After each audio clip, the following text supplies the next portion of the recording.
satisfação que hoje o Museu da Imagem e do Som de Itapetininga vai entrevistar o seu Vitório Nalesso. É a primeira entrevista do museu no ano 2000. Alguns dados importantes da vida do seu Vitório Nalesso. Ele vai completar 78 anos, 11 irmãos, apenas 5 vivos no momento. Nasceu no bairro da Chapadinha, onde estudou em escola rural até o 4º ano. Depois aprimorou seus estudos no Seminário dos Padres Capuchinhos em Piracicaba, convidado pela professora Eudóxia de Ferraz, benemérita itapetiningana. Foi chamado pelo Exército em 29 de agosto de 42. Em 1944, fez treinamento para ir à guerra, onde fez parte do 2º escalão. Como todos os soldados da FEB, sofreu muito com alimentação, uniforme, viagem e adaptação. Desembarcou em Nápoles após viagem difícil em barcaça, que durou 36 horas. Ficou acampado em Pisa, onde recebeu as primeiras instruções. Enfrentou fome, frio, sono e tensão por estar na linha de frente. A tomada de Montese foi a batalha mais difícil. O 8 de maio, dia da vitória, foi o dia de maior emoção da sua vida. Após o fim da guerra, foi convidado a conhecer a Itália, ficando 4 meses, onde teve a felicidade de conversar com o Papa Pio XII. Demorou em voltar a Itapetininga, pois ficou alguns dias hospitalizado no Rio de Janeiro. O seu Vitório Nalesso considera o presidente Jânio Quadros quem mais valorizou os pracinhas da FEB. Hoje goza de saúde, sente-se emocionalmente bem e conversa sobre a guerra com naturalidade. São alguns dados da vida do seu Vitório Nalesso que nós passaremos em seguida a entrevistá-lo. Antes, gostaria de contar que os entrevistadores para essa entrevista com o seu Vitório, nós temos Carlos José de Oliveira, representando a Radiodifusora e a SP Sul TV, o jornalista Hélio Rubens, representando a Comarc, sua empresa de propaganda e marketing, e o jornal Nossa Terra. Silas Guerni Cardoso, representando Folha de Itapetininga e Rádio Clube. Marcelo Roberto Cardoso Hungria, como um dos grandes colaboradores no projeto do Museu da Imagem e do Som de Itapetininga. É muito importante ressaltar que o projeto Museu da Imagem e do Som de Itapetininga é um patrocínio da 3M do Brasil. Gostaria de frisar que pela primeira vez o Museu da Imagem e do Som se deslocou até a casa do entrevistado. Então, essa entrevista com o seu Vitório Nalesso é pioneira na história do Museu da Imagem e do Som. Hoje, dia 10 de fevereiro do ano 2000, uma data importante porque é a primeira entrevista do famoso ano 2000. Seu Vitório, depois de participar brilhantemente em guerra, ter a sua família formada, mostrando muita saúde, como é que se encontra o seu Vitório na Alessio hoje? Primeiramente, eu quero agradecer a vinda de todos vocês até a minha casa. Eu fico muito satisfeito e, felizmente, graças a Deus, eu estou bem de saúde, minha família também, e estou disposto a responder qualquer pergunta que me fizerem. Não vão, por exemplo, assim, abster-se de fazer qualquer pergunta, deixar passar, porque pode fazer a pergunta, porque eu respondo na altura daquilo que eu vi, apreciei, participei. Portanto, não tenho dúvida, não tenho receio de fazer qualquer pergunta. Estou disposto, então, à vossa disposição de responder qualquer pergunta. Sr. Vitório na Alessio, nós sabemos que a guerra é sempre uma experiência difícil para quem quer que ela participe. Nós gostaríamos que o senhor falasse alguma coisa sobre a fase inicial, como o senhor se sentiu numa terra estranha, com clima estranho, com hábitos diferentes, como foi a saudade da família e talvez até a revolta diante da possibilidade de morrer mais jovem do que se esperava. Olha, isto já desde que nós incorporamos numa divisão especializada para combater, embarcamos, viajamos 18 dias e desembarcamos na Itália, mas já toda o que nós passamos já era um sacrifício da vida.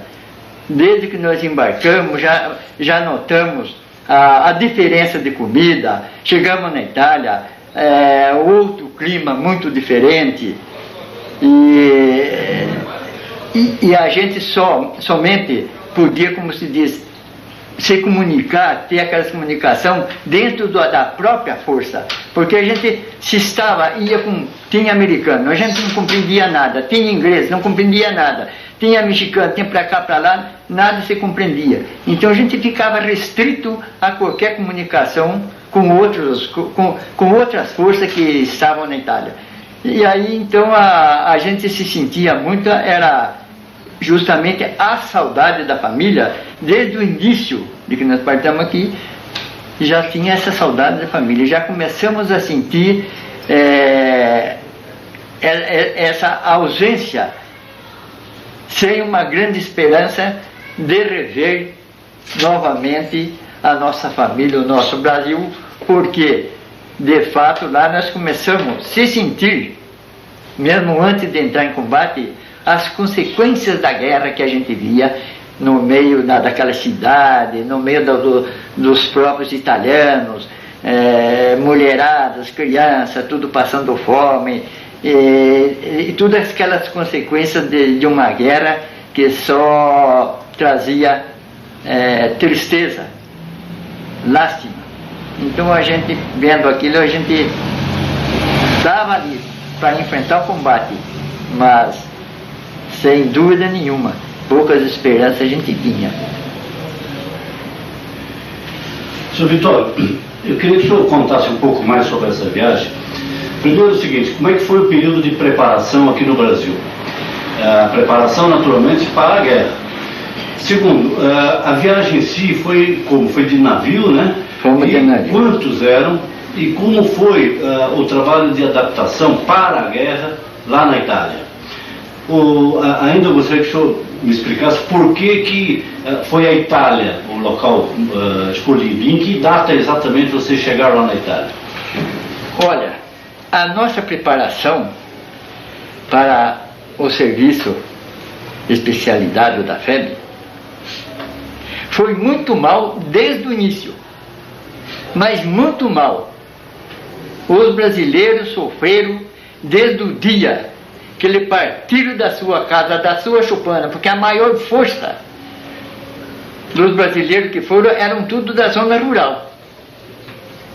E tudo que a gente sentia, se conversava que tinha parte, a gente não encontrava um ex-combatente dizendo, não, eu sou da cidade lá, sou filho de doutor, isto, daquilo, não. Todos eram operários de fábricas, e a maioria era da zona rural.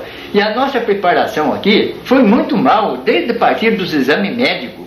A partir dos exames médicos daqui, que nós fomos fazer os exames, saímos daqui, fomos fazer os exames em São Paulo, fizemos exames, passamos por 12 juntas médicas, foi bem feito os exames e tudo mais.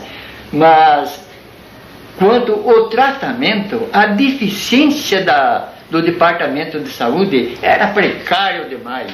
Nós embarcamos para a Itália com pessoas doentes, pessoas, nem se fala se higiene bucal, não tinha. Começaram a extrair dente, a torta direito dos combatentes, foi aquela turma sem nenhum dente na boca, outros. Então foi uma calamidade sobre o tratamento de saúde, essa preparação. E na farda, mesma coisa. A nossa farda era péssima, era uma farda humilhante. Tanto tá que foi distribuído até agulha com linha, botão, para a gente ir pregando os botões, para a gente ir pregando os botões na viagem, remendando a roupa, porque era fraquíssima, era péssima. A gente, quando nós chegamos lá, que nós via lá a tropa americana, a gente ficava decepcionado, humilhado. Mesmo os alemães, na guerra que estava dura lá, a gente pegava aqueles mortos, assim, que às vezes estava meio mal perto da gente, pegava assim, para a roupa, levava, não despregava um botão, que até o botão dele era um de ferro, o botão da roupa dele, e não despregava. Era uma farda bem preparada, forçada. A nossa nós andava aí se qualquer coisa pegasse, a gente ficava até sem roupa, de tanto fraco que era. Era muito mal, nós fomos muito mal preparados em tudo, na saúde, no fardamento. Aqui nós não tivemos muitas preparações em viagem, marcha, essas coisas, né?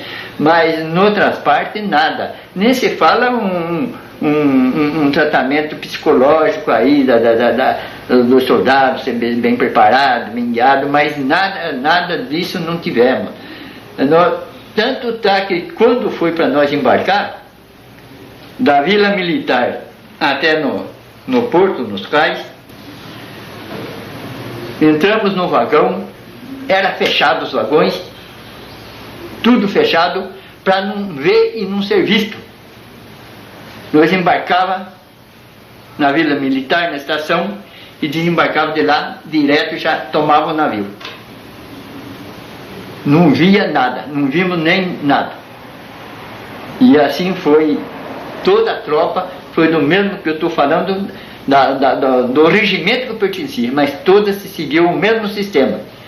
Na viagem, comida era boa, era comida americana, mas não estava adaptado com aquela comida, sofremos muito. Até chegar a adaptar-se com as comidas, demoramos. Depois que acostumamos mais, aí teve bom. Chegando na Itália, nós chegamos na Itália, chegou lá também problema de saúde, né? Problema de saúde, porque embarcou soldado com doenças venéreas, tinha montão. Como é que vai? Quando foi isso? Nós embarcamos dia 22, partimos dia 22 de setembro de 44 e chegamos lá 4 de outubro de 44, mesmo ano. Foi nessa data que nós chegamos. E nós fomos então, desembarcamos em Nápoles, tomamos navios, barcaças, até Livorno, 36 horas de viagem.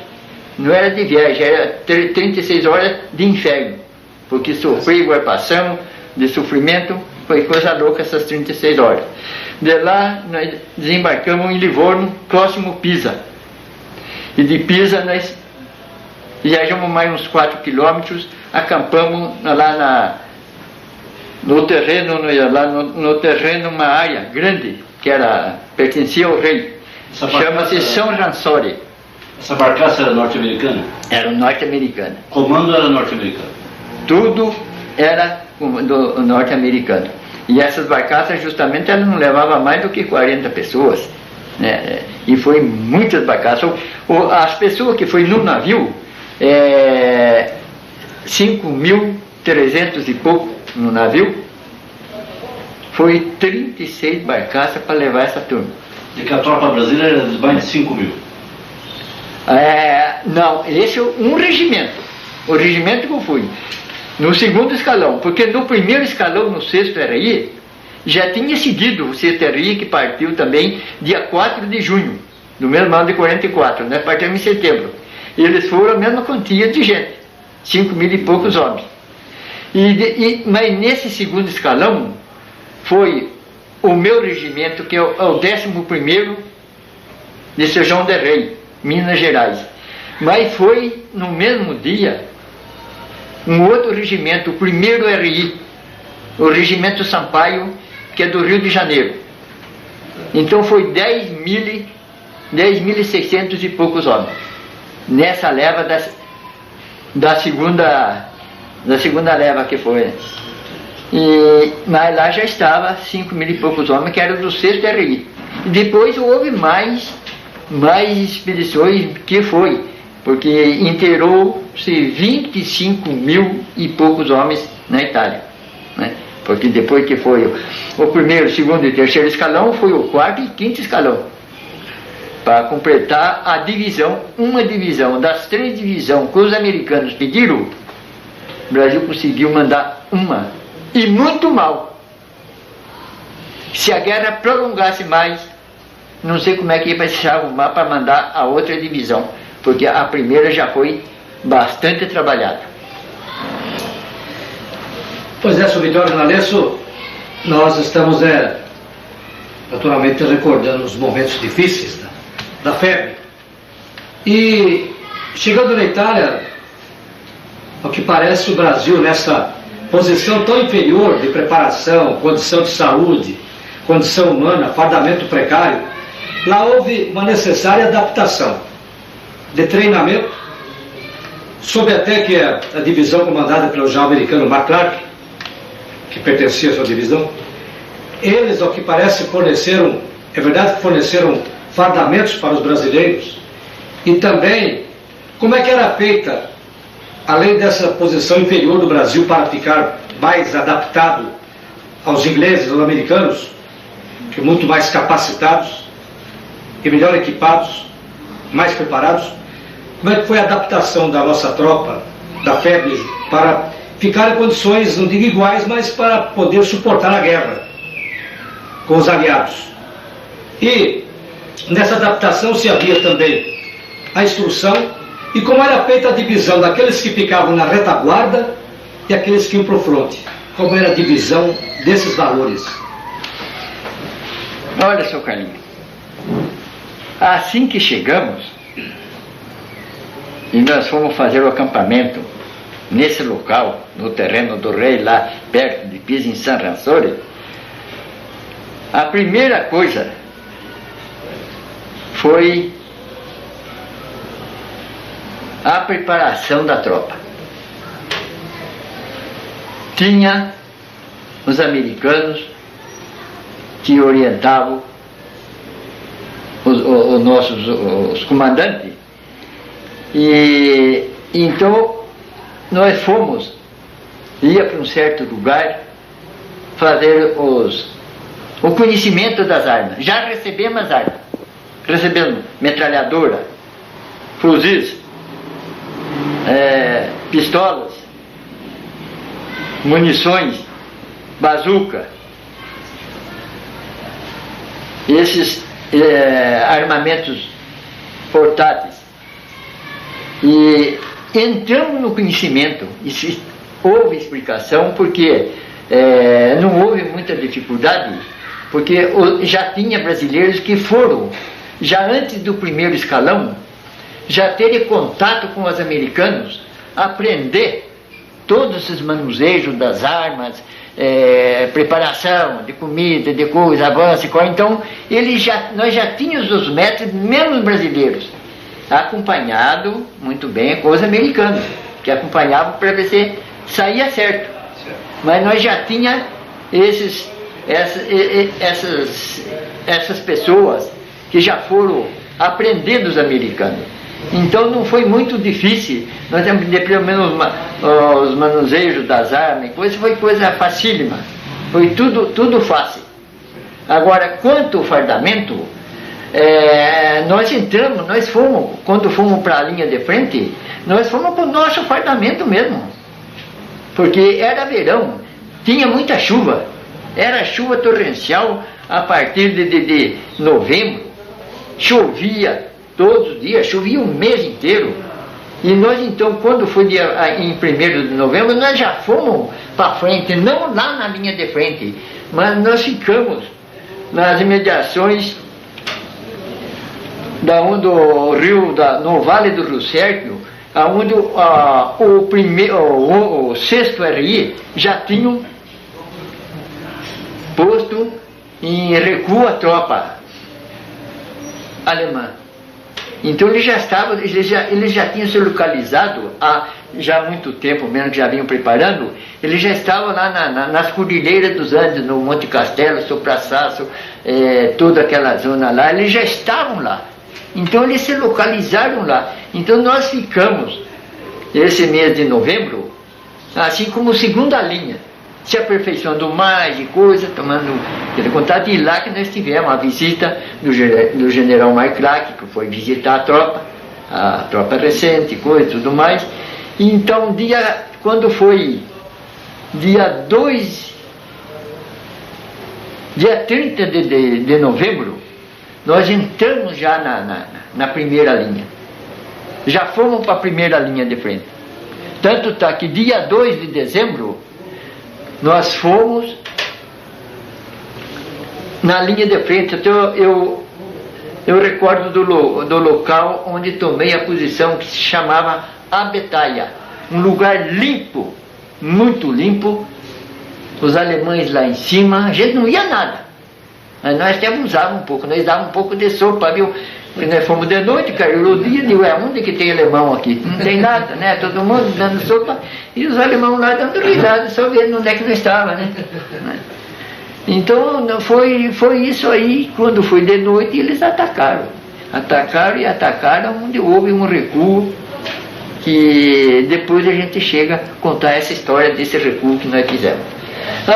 Eu não sei se completei bem a vossa pergunta, né? Não, para você como é que era feita a divisão da tropa, digamos? Como é que era selecionado o pessoal que ia para frente, para a linha de fronte, e ficava na retaguarda? Bom, a linha de frente, o que está na linha de frente, quando não está em combate, eles estão na linha de frente. Fica lá, a linha de frente, aqui a linha de frente é alemã, não sei onde é lá. Sim. No meio fica a terra de ninguém. Fica a terra de ninguém. Agora, atrás da primeira linha, tem a segunda linha. Tem a turma lá que está em descanso, como quer que seja, mas sempre na atividade, pronto para qualquer infiltração de patrulha na primeira linha, ou qualquer coisa que houve lá, um ataque qualquer, a segunda linha já fica preparada para qualquer avanço de emergência.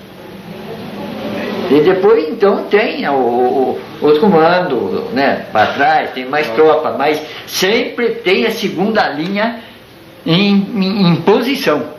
Fica mais à vontade, mas sempre debaixo de bombardeio, de morteiro, de canhão, dessas coisas. Sempre está debaixo de coisa. Mas só que não tem aquela preocupação com patrulha alemã, que o que está na primeira linha é todo, principalmente à noite, é uma preocupação de patrulha, porque tanto lança patrulha como recebe patrulha, né? E as patrulhas sempre se encontram na terra de ninguém. Há tiroteio quando não é lá, é aqui, para lá, de um lado, do outro, a noite toda noite há tiroteio de patrulha, né? E assim foi a defensiva toda no inverno, porque nós atacamos os alemães, quando nós chegamos lá, houve um ataque dia 24 e 25 de novembro. Depois, dia 29 de novembro, outro ataque. Tudo tropa recente que chegaram lá. Não era do 6º que já estava lá, não.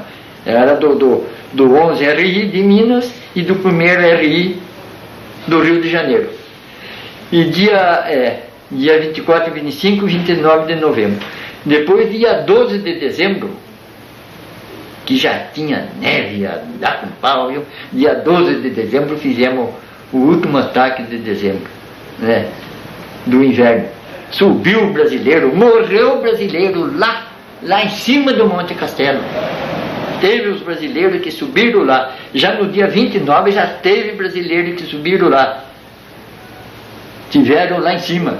Tanto tá que lá houve até os alemães que admiravam, né? Que enterravam os brasileiros lá e escreviam: aqui jaz um herói brasileiro, né? Que eles admiravam muito os brasileiros. Então é isso aí. Mas onde tinha brasileiro era brasileiro. Não tinha nada com o comando americano. Nós obedecíamos, nós tínhamos nosso comando e tinha uma extensão da nossa linha de 15 a 20 quilômetros de extensão de linha de frente para nós, todo o Muro Castelo. A pior frente na Itália ficou reservada para os brasileiros. Então lá que nós fizemos a nossa estreia, mas fizemos o nosso ataque. Obrigado. Seu Vitório, numa conversa com o senhor, eu fiquei muito impressionado de ver a sua coragem, mas não foi nem na guerra. Foi antes de partir para a guerra que o senhor, termo do senhor, desertou do Rio de Janeiro para vir despedir da família aqui em Itapetininga, para depois voltar para lá sem saber se teria punição ou não. Como é que foi esse acontecimento? Fiquei muito impressionado com isso. Esse foi muito importante, viu, para a minha vida e para as pessoas que viram a coragem. Nós chegamos de uma marcha lá da Praia dos Bandeirantes, que eram 30 quilômetros. Nós fomos num dia guarnecer aquela praia para o 1º RI embarcar. Como não embarcou, o outro dia nós voltamos. E era para voltar a pé. Então a tropa estropiada, e chegar lá, só posar e voltar, caminhar mais 32 quilômetros, nós agarramos o mato. Ninguém mais marchou, cada um, coisa, tá? Então eles foram obrigados a mandar os caminhões para nós voltar para a Vila Militar. Aí ficou o dia todo, né, naquele vai e vem, mas nós voltamos. Foi quando nós chegamos na Vila Militar, e eu cansado que estava, com fome, porque com aquela divergência que houve, não almoçamos, não tivemos nada. Nós tivemos pro mato, comendo lá fruta, essa jaca, essas coisas, né, que tinha muito lá no Rio, porque lá nós comia jaca, que dava até um enfastiamento na gente, aquele enjoo danado. Mas eu cheguei no Rio de Janeiro, eu pus a minha mochila em cima da cama, tinha 2 companheiros perto de mim aqui de Itapetininga. Eu falei para eles: quer ir para Itapetininga hoje? Vamos, você me acompanhe, que se não quiser eu vou. Eu falei: nós vai também. Porque nós tínhamos certeza que nós também ia embarcar.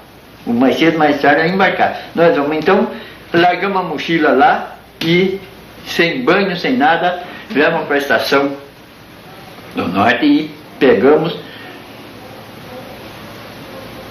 compramos passagem até uma certa altura, porque o dinheiro não dava, e depois viemos na carona.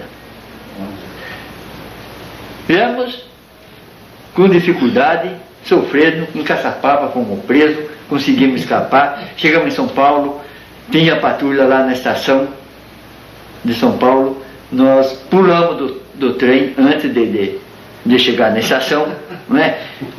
Houve toda aquela dificuldade, mas chegamos em Itapetininga, felizmente chegamos.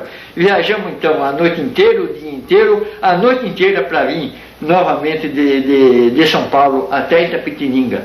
Foi a noite toda. Foi outra guerra. Foi outra guerra, mas já.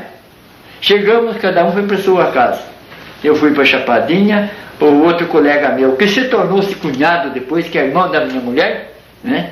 Foi para Chapada Grande, e o outro ficou em Tatuí, porque ele era de Santa Adelaide. E depois de 8 dias, que nós conseguimos se reunir, que foi esse Benedito, foi na minha casa, ele e o pai dele, bem cedo, lá na minha casa, nós combinamos. Aí nós perguntamos para o Zélio, como é? Nós vamos embora para a guerra. Nós vamos ou não vamos? Meu pai respondeu desse jeito: vocês são homens. E vocês sabem muito bem o que estão fazendo. Vocês não estão fazendo porque vocês estão em cumprimento. O que vocês fazerem, está feito. Aí eu falei, então nós vamos. Vamos. Deus acompanhe vocês. Eu estou rezo para vocês.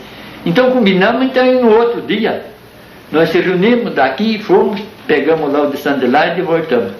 Mas chegamos lá no Rio de Janeiro, já tinha passado 10 dias. Né? Chegamos, a tropa estava tudo em prontidão para iniciar o embarque. Você imagina? Tudo em prontidão para marchar o embarque. Eu fui direto, me apresentei para o meu tenente, para o meu capitão Elzio Arvim. Era um carioca, muito bom. Eu apresentei para ele, depois disse, Meritório, onde você esteve? Eu contei tudo o caso, foi despedir da minha família, que eu aqui estou.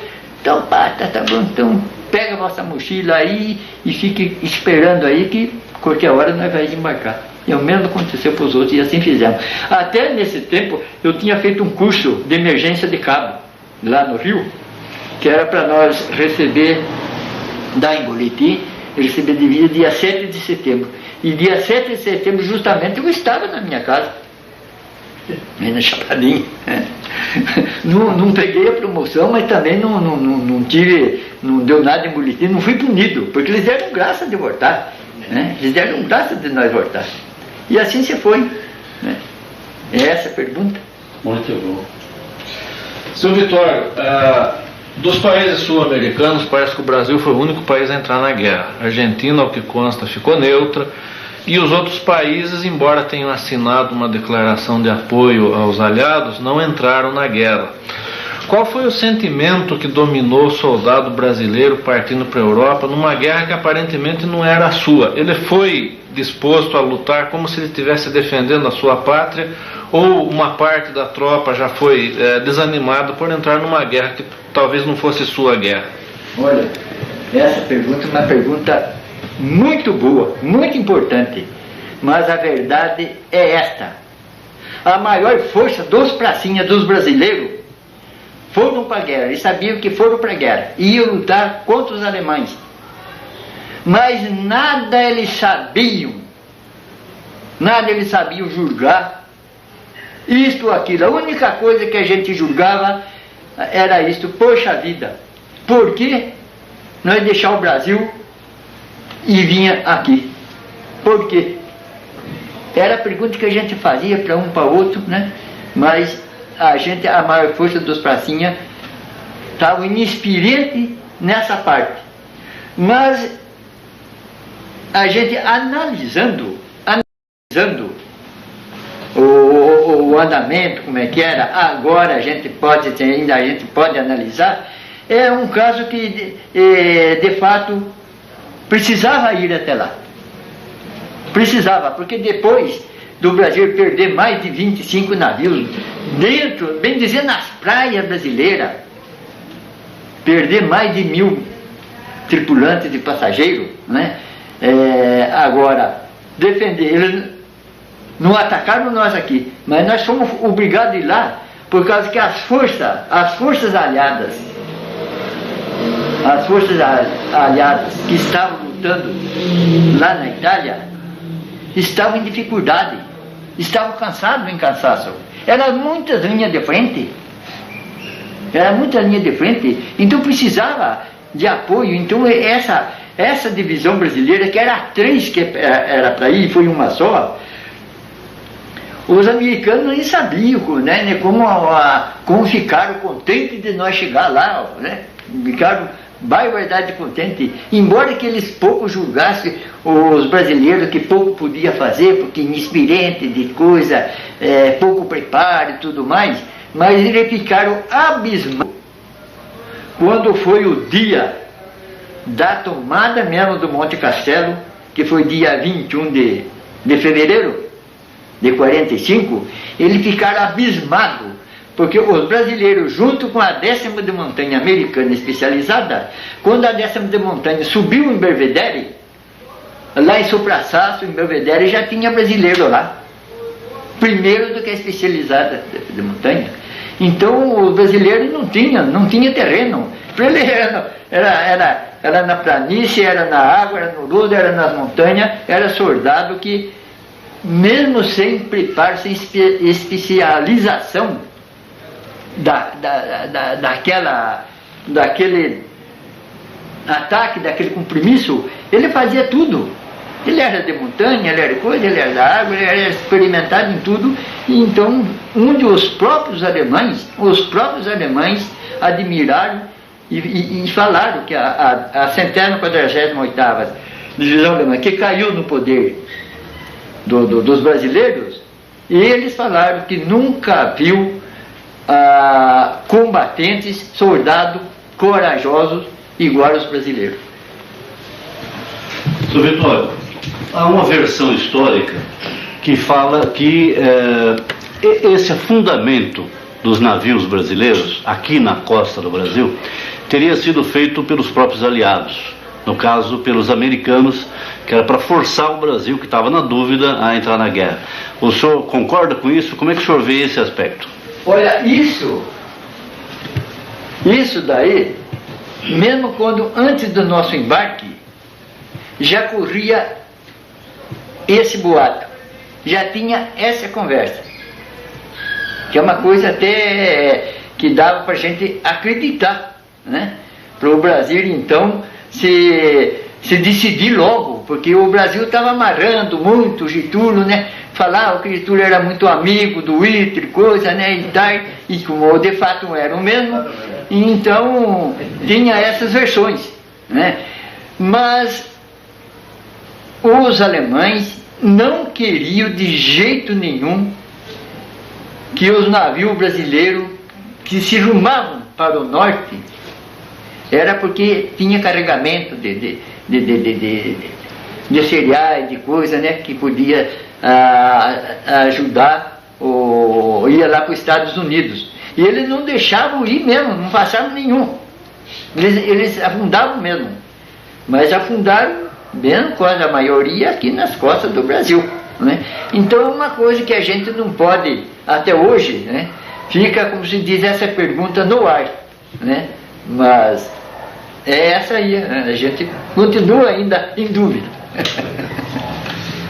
Vitório, nós temos aí naturalmente o campo de guerra é difícil e ingrato. Além da neve que o senhor enfrentou, os pracinhas enfrentaram, neve era novidade, difícil para o brasileiro. Como é que é o comportamento de uma tropa numa guerra, quando o senhor deparava com o seu companheiro ferido ou morto, ou também o adversário, no caso da Itália, o alemão morto? Como é que era o comportamento da tropa? Se a retaguarda atendia prontamente?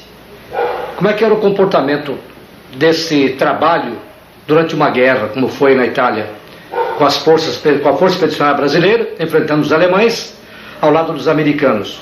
Como era o comportamento de atendimento ao colega ferido, ao que era hospitalizado, ao que era morto? Como é que é o tratado ali de comportamento num campo de batalha? Muito bem.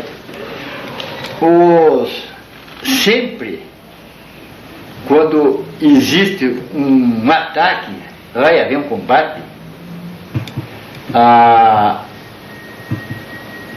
é acompanhado, a gente sempre é acompanhado pela Cruz Vermelha. Então cada companhia, cada pelotão tem meia dúzia, ou mais às vezes, de soldados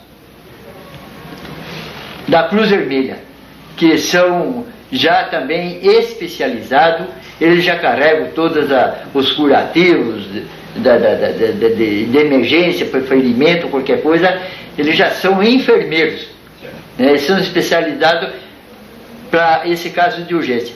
Então é um caso que a gente está atacando, vê um companheiro da gente, cai ferido, morto, como que seja, que geralmente sempre acontece. A gente, às vezes, o da Cruz Vermelha não está ali junto com a gente, ele vem mais na retaguarda, mais coisa, debaixo de um bombardeio, coisa, sempre há esses imprevistos de atraso. A gente pode, por exemplo, apanhar esse companheiro e arrastar num lugar, num buraco de bomba, num lugar, para ele não ser atingido novamente.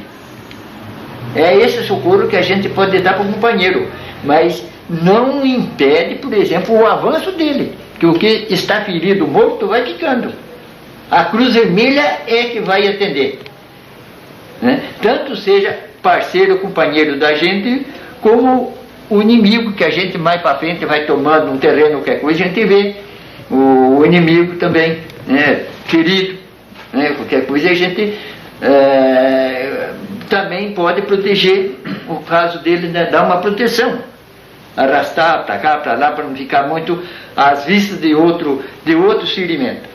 Mas a gente nada faz de curativo dessas coisas não, porque tem a tropa especializada da Cruz Vermelha para essa finalidade. Roberto, só completando, no caso de prisioneiros, como é que era feito, o pessoal era bem tratado, os alemães prendiam os brasileiros, soube de casos assim, como é que era o comportamento dos prisioneiros atendidos pelos alemães? Seu Vitor, olha, antes dessa pergunta do Carlinhos, completando, era uma pergunta que eu ia fazer, já fica uma só. O senhor contou que os alemães gostavam de ficar com os brasileiros e não com os alemães, com os americanos, por causa do jogo de truco, de futebolzinho. O que o senhor me diz sobre isso? Não sei se está dentro da... Prisão também. Mas primeiro, o caso da pergunta do Carlinhos aí, é o qual mesmo? A pergunta não, prisioneiros brasileiros. Sobre o prisioneiro. Comportamento. Os brasileiros que foram presos pelos alemães, nós tivemos parece que 70 prisioneiros que foram resgatados, que tiveram presos. Inclusive parece que tinha 4 aviadores, né, que foi derrubado o avião, então eles prenderam. Mas nesses prisioneiros tinha capitão, tinha sargento, tinha tenente, tinha o restante soldado. Eles foram, o que era rigoroso era a entrevista, a pergunta que eles faziam, né? Sobre o que tinha, ou qual era isto, sobretudo o que tinha na tropa, por exemplo, do Brasil, o que os brasileiros tinham, quantos soldados que tinha lá, ou coisa, era para contar tudo. Então eles forçavam a barra, né? Ou a interrogação, eles forçavam muito, mas e sempre faziam isso. Agora, eles passaram muito mal sobre o acomodamento, que eles não foram para a retaguarda, foram lá para o campo de concentração de prisioneiros, mas mal acomodado, mal alimentado, porque para eles já estava meio escasso, né, para a tropa, nem se fala para os prisioneiros. Faziam lá sopinha vamos dizer, até de capim para dar para os prisioneiros, né? Então, eles passaram mais sobre isso, mas não foram assim maltratados, coisa de fazer torturação, isso aí não houve. Agora, o do senhor cai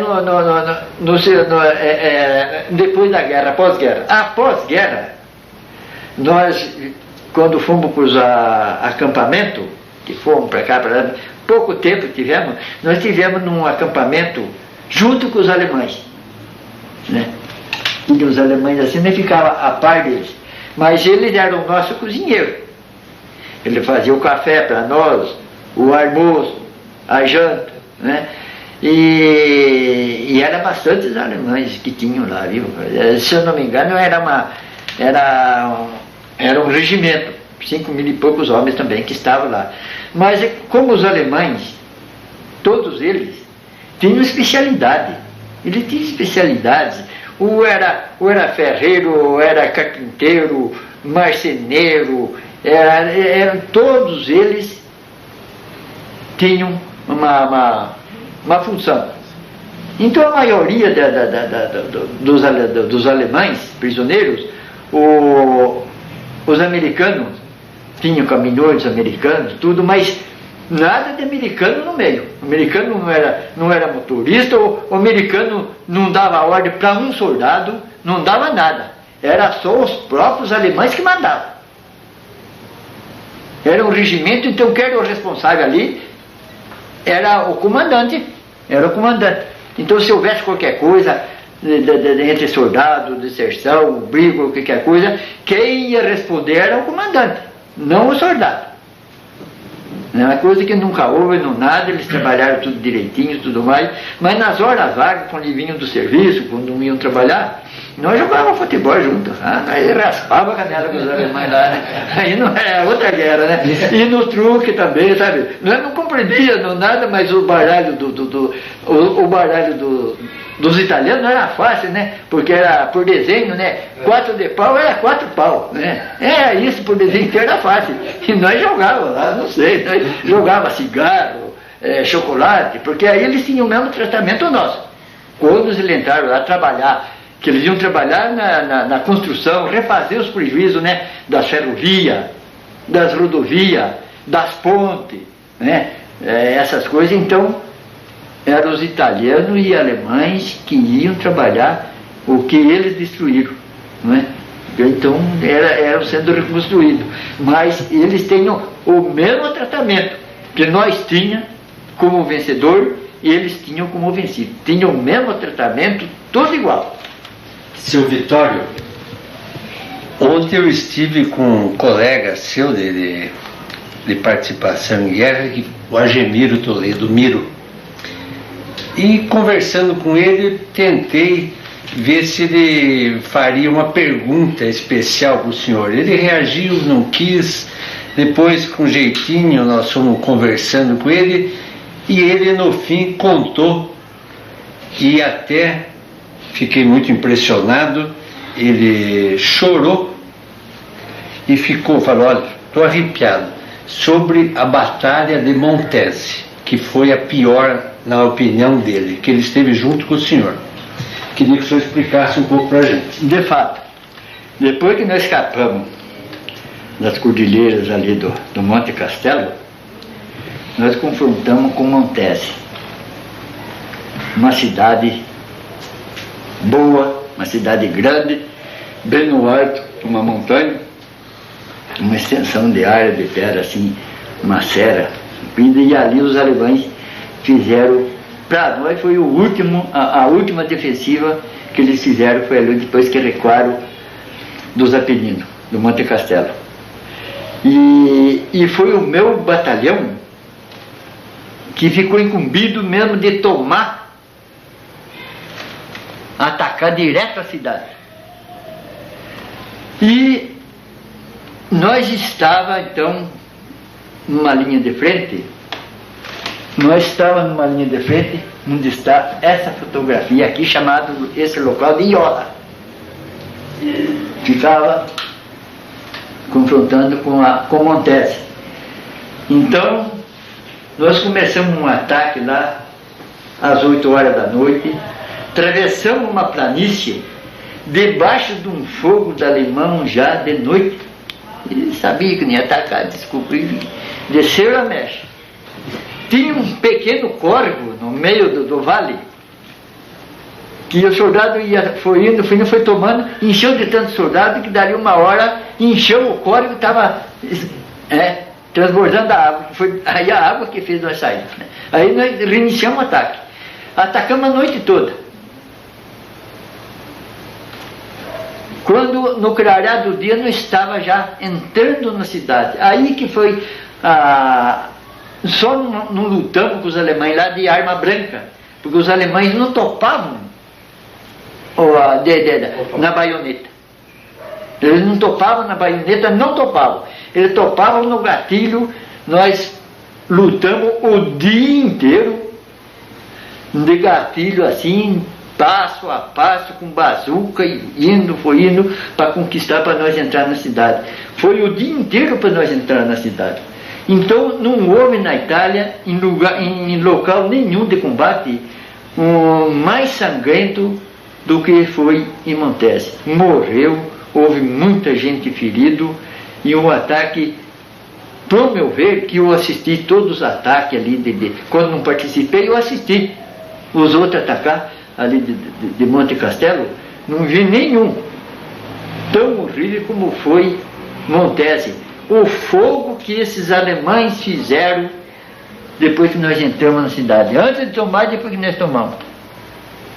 Porque eles, quando recuaram, que eles desocuparam a cidade, eles desceram o mestre. Mas foi mais de 36 horas de fogo, de não dar trégua de 5 minutos. Foi muito duro essa batalha de Montese. Senhor Vitório, aproveitando que o senhor está falando do calor do combate, na literatura se vê muito falar a respeito da famosa paralisia que acontece com os combatentes. Às vezes o combatente não sabe se dali um minuto ele está vivo, ele está morto. Então, segundo essa literatura, ocorre uma paralisia, um pânico em alguns combatentes. Ou então, quando um combatente vê o companheiro cair morto, ele se transforma numa pessoa mais feroz, uma pessoa que o nervo escapa do seu controle. É correto esse tipo de acontecimento na frente de combate? Bom, esse é uma casualidade. Parece para certas pessoas, né? Que parece, dá isso mesmo. Que é a natureza, ou não sei, da pessoa, que eles não podem muitas vezes ver sangue, já se pavore, coisa, tudo mais, né? Então, como nós tínhamos um catarinense, quando nós ia para a batalha, ele era do meu grupo, mas eu já falava para o tenente, olha, não mande, esqueça o nome, não mande fulano de tal, porque ele vai atrapalhar. Se é 12 homens, nós vamos em 11. Porque ele na hora, que não há um combate, se há um ferido, qualquer coisa, ele disparava, ele gritava, ficava gritando, né? Então a gente evitava disso, e era um senhor vistoso, grande, bigodudo, né? Mas ele tinha esse coisa. Onde tinha um carioca também, que nós chamávamos ele de paura, nós até apelidamos ele de paura, né? Porque nós saímos em patrulha, nós deixávamos ele já, olha, você fica aí, nós vamos lá fazer uma patrulha mais para frente, você fica vigiando, fazendo cobertura para nós aí. Se há algum tiroteio, qualquer coisa aí, você vigia, velho. Agora, quando não acontecia nada em minha volta, ele passava fogo na gente. Quer dizer que ele se apavorava, né? Por que coisa. Nós mesmo já aconteceu, para mim mesmo, que nós não queria. Então ele, tipo, apelidado por paura, né? Medo, né? Paura, né? Então acontece esses casos, né? De pessoa, como nem todos têm, né? Como tem gente de coragem demais. Eu tinha junto comigo um outro catarinense chamado Pedro Silva, que era o bazuqueiro do meu grupo, né? Que era um homem, esse homem não tinha nervo, não tinha nada. Ele chegava lá mesmo, no entrar em Montese, ele junto comigo, ele falava, Nalesso, da onde que está saindo essa rajada da Lourinha aí? A Lourinha está falando lá, vamos ver onde é que essa Lourinha está falando, eu quero mandar uma mechinha lá. Digo, pai, era noite, coisa, digo, manda lá, vamos mandar uma mecha lá, né? E ele mandava, ele não tinha nada, ele tranquilo, não tinha, era de dia, era de noite, uma pessoa que encorajava, era ele, tinha o meu atirador também, né, que era o Macário, que chamava, né, era um catarinense também, né, um homem destemido, coisa, não tinha, quer dizer que aqui você vê uma pessoa, eu não digo que tivesse coragem de guardar ele, mas eu não demonstrava medo, não demonstrava nada. Por quê? Porque eu estava a par deles, de homens que corajoso. Né? Que um que pode fazer medo. A Lourdinha é metralhadora alemã. É alemã. Alemã. Alemã. Que dava uma rajada. Dava uma rajada. Até na outra entrevista eu falei, até foi bom nós tocar nesse assunto. Eu falei que essa Lourdinha ela dava 1.200 tiros por segundo, não, é por minuto. Ela dá 1.000, a que hoje temos armas aí mais, mas naquela época a Lourdinha dava 1.200 tiros por minuto. Era uma arma feroz. Passasse ela assim, coisa no corpo de uma pessoa, ela atorava mesmo, viu? Senhor Nalesso, eu vejo pela apresentação aqui do Dr. Roberto que o senhor foi chamado para o Exército em 1942, mas só foi para campo de batalha em 44. O senhor ficou 2 anos em treinamento no Exército? Não. E uma segunda pergunta, desculpe, encaixando nessa, eu queria saber quantos de Itapetininga foram e por que o senhor foi escolhido como um deles e os outros itapetininganos também? Acontece que aí houve um pequeno engano na data da minha apresentação aí. Talvez se eu falei errado ou foi compreendido errado. A minha apresentação deu-se 29 de fevereiro. Deu-se 29 de fevereiro de 43. 29 de fevereiro de 43. Né? Então tem que, como se diz nessa aí, ajustar esse pequeno engano que houve. Foi em fevereiro, né, nesse mês de agora, que eu me apresentei aqui no 5º BC. E saí daí já escalado, destacado para fazer os exames em São Paulo, para ingressar na FEB, que nós fomos então para o depósito de Caçapava. Ela tornou-se, depois que o 6º era, tornou-se depósito de pessoal, né? Então foi curto tempo meu, foi em fevereiro de 43, né? De 43 que eu me apresentei. Em agosto de 42, saiu no jornal para a turma se apresentar em 43. Né? Então a minha apresentação se deu em 43. E tinha mais itapetininganos? Quantos eram? Só nesse contingente, porque já tinha ido um contingente já que foi para o 6º RI, onde foi o Dito Gato, o carteiro, foi o Domingos Barreira, foi o... é uma porção, no momento não recordo o nome, que foram já no primeiro contingente, com o 6º RI, que eles já foram já em 42. Agora, o meu contingente, nós saímos, foi mais ou menos uns 60 homens. Daqui de Itapetininga. Aí é região, né? Capão Bonito, São Miguel, coisa, né? Mas nós fomos 50 homens em que fomos fazer esse exame para... Como é que eram escolhidos as pessoas? Por que eram só esses 50 foram escolhidos? Havia algum critério de escolha? Olha, eu só fiquei sabendo quando nós entramos em forma e deu no boletim. Fulano de tal, fulano de tal, fulano de tal, fulano de tal, deve se aprontar para tal hora da noite ou amanhã cedo, como fosse, para serem, vão prestar exame em São Paulo. Vão ser removidos para São Paulo para prestar exame, para o serviço da FEB. Quer dizer que ninguém não tinha notícia, não tinha nada antes, né? É uma explicação. A gente não tinha explicação, porque não tinha esse motivo. Mas o que havia bastante era pessoas que quebravam o galho durante essas 10 ou 12 horas, que quebravam o galho.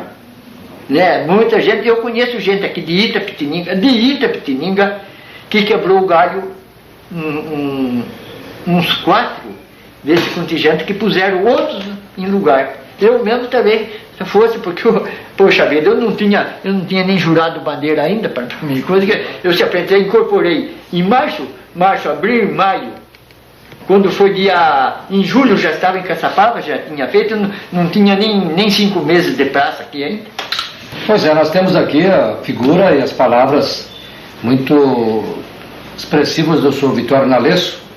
Naturalmente, nós que sempre estamos aí junto do pessoal dos ex-combatentes, ele e os seus companheiros, gostamos de recordar, de entrevistar, de cumprimentar esta gente valente que dignifica o Exército Brasileiro e dignifica a nossa cidade, e defenderam muito bem o Brasil.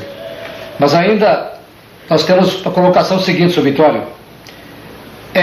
A deserção, aconteceu muita deserção de nossos militares, soldados aqui no Brasil, antes de embarcar com a Paura.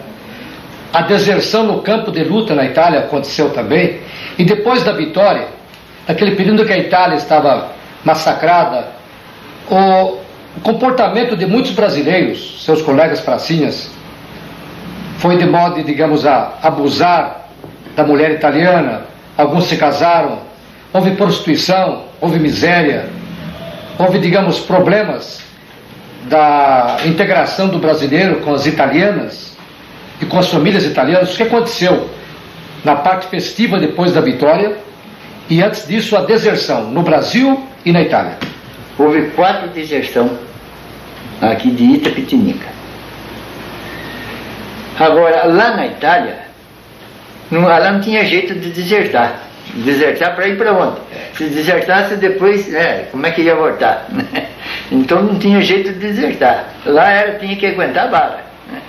Agora, após a guerra, o meu regimento, o 11º RI de Minas Gerais, sofreu muito, porque depois que terminou a guerra terminou 8 de maio, e nós só embarcamos em retorno dia 20 de setembro, né? Maio, junho, julho, agosto, setembro, ficamos 4 meses lá.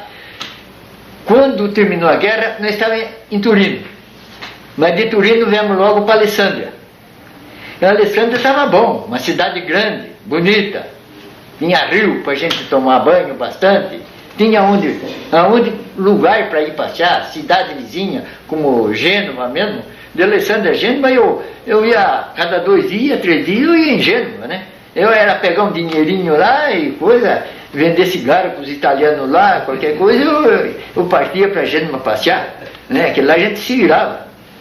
Então, porque lá esse cigarro que nós recebia, valia dinheiro bom lá, os italianos que gostavam de fumar, porque nós recebíamos cigarro Cam, Chesterfield, Ordiulo e outros cigarros. O cigarro melhor dos Estados Unidos ficou requisitado para as Forças Armadas dos Estados Unidos. Os melhores, tudo que era melhor de coisa de guerra, lá nos Estados Unidos, tinha isso aí. Era para soldado. Tudo. Roupa, cigarro, comida, tudo de primeira, tudo que tinha de primeira, que isso podia ter nos Estados Unidos, tinha na campanha. Se passava mal, era por falta de transporte, por frio, qualquer coisa lá. Mas, voltando ao assunto, de Alessandria, nós viemos para Francolise, um lugarzinho 20 quilômetros de Nápoles.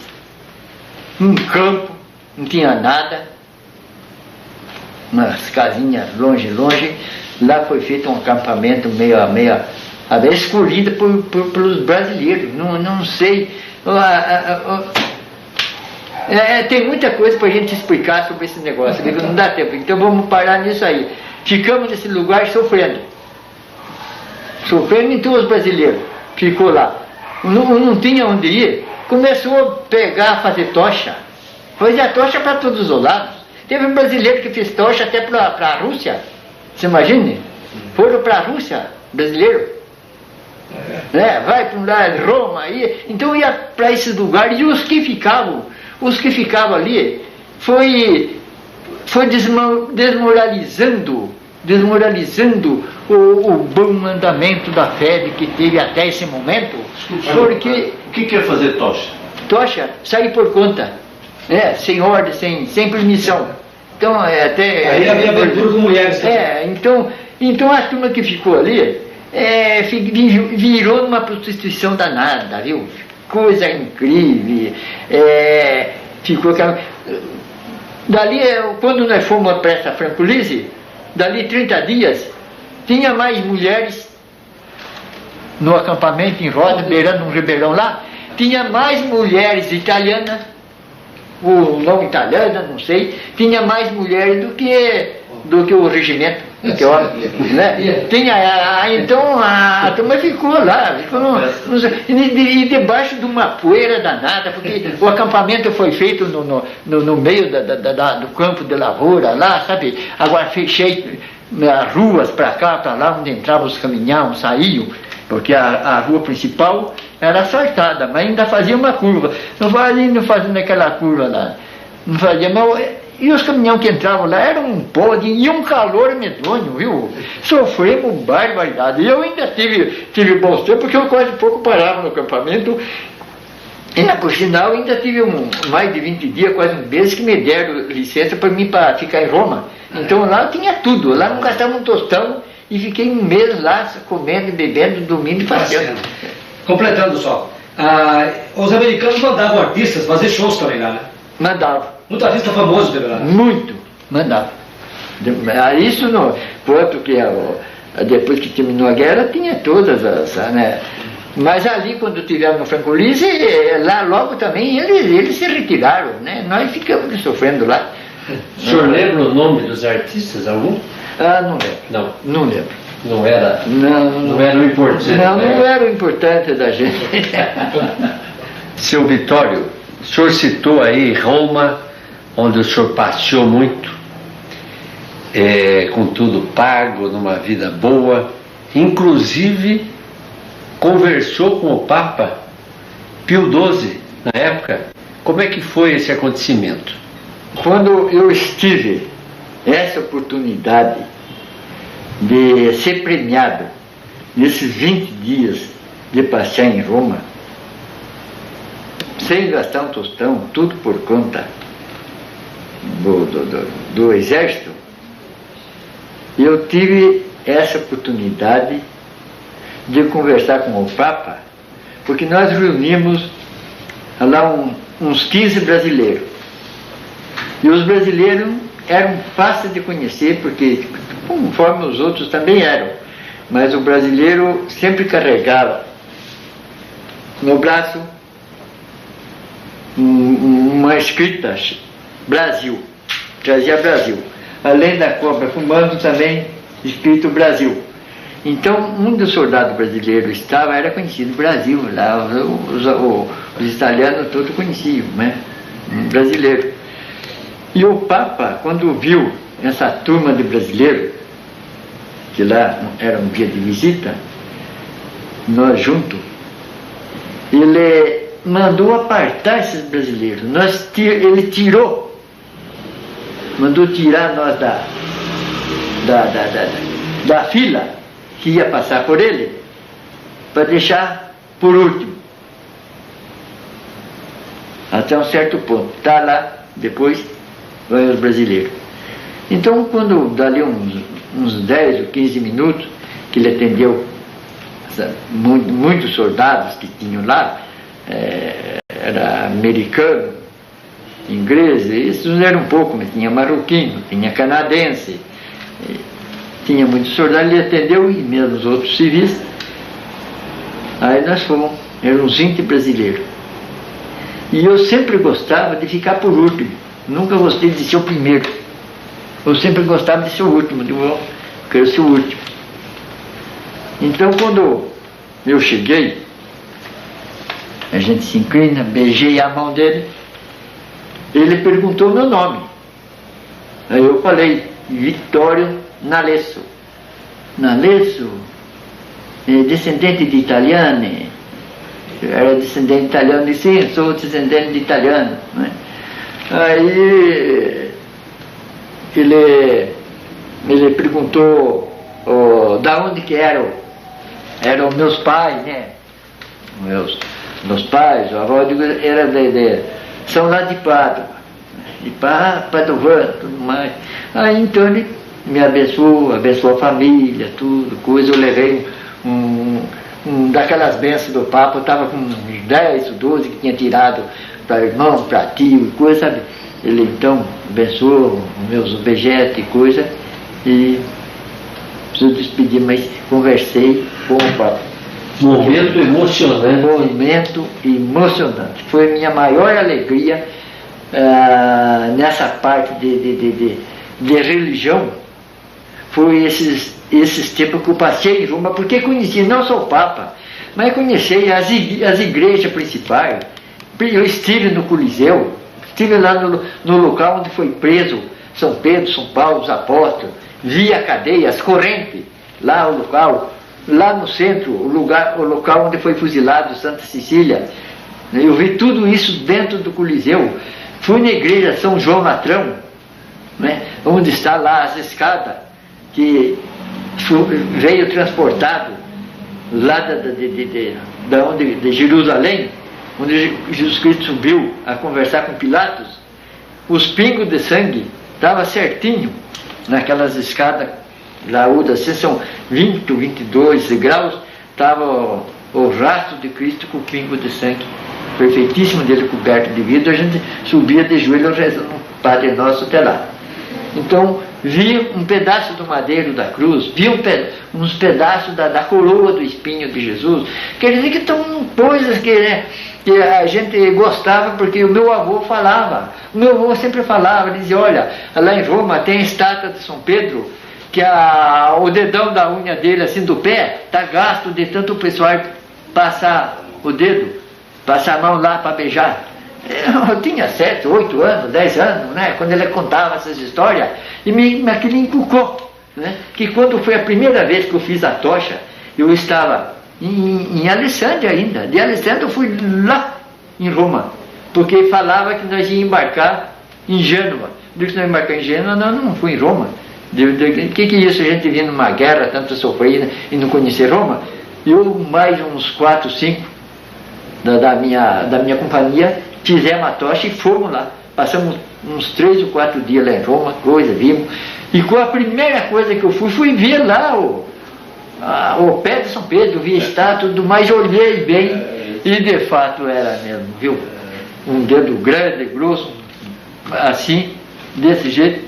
O dedão dele a gente só alcançava lá, por cima de uma grade, coisa, a gente só alcançava lá. De fato estava gasto, bastante gasto. Isso daí trouxe uma melhora na parte emocional, porque depois de sair de uma guerra, a gente vê os seus companheiros quase todos ainda angustiados, não gostam de falar nessas batalhas, nessas coisas.